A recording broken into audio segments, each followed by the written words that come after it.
Given in the problem that there are two soap bubbles, each of radius R1 and R2. They are combined in vacuum isothermally. That means the temperature is kept constant. Formed a big drop. What's the radius of the new drop is the question asked. So let's try to visualize. This is drop 1, bubble 1. This is bubble 2. These are having radius R1 and R2. They are combined, merged to form a big drop of new radius R. We want to calculate that R in terms of this R1 and R2 because of the radius formation, spherical bubble formation. There is an excess pressure generated due to the surface tension.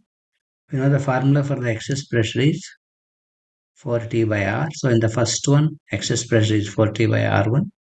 The second one, excess pressure is 4T by R2. The new one, excess pressure is 4T by R. This R, of course, we don't know, but we need to calculate. But one thing we can understand, as these two bubbles are combined to form a new bubble, the mass of the gas inside that must be conserved. Mass means number of the moles is conserved.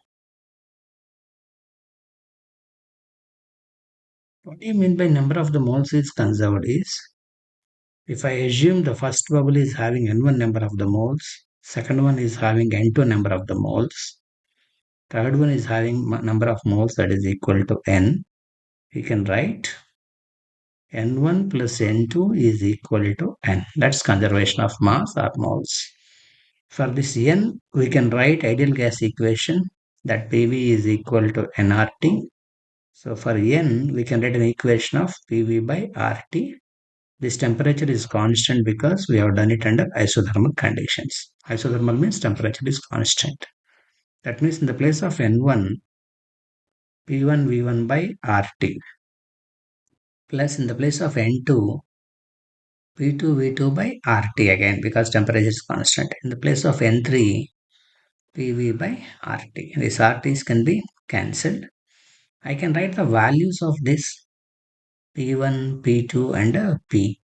What's the value of that P1 is, as I have written, 4T by R1 multiplied by volume of the bubble 4 by 3 pi R1 cube because it's spherical in shape. P2 means 4T by R2. Volume is 4 by 3 pi R2 cube. Equal to P means 4T by R that we need to calculate. Volume is 4 by 3 pi R cube. So what do gets cancelled? 4T gets cancels. 4 by 3 pi gets cancels. So what's remaining is R1 cube by R1, this one, less R2 cube by R2, this one, equal to R cube by this R. So this R's also gets cancelled. That implies R1 square plus R2 square is R square itself.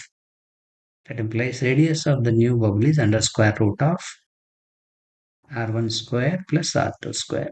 That's how we need to solve this problem. That's it.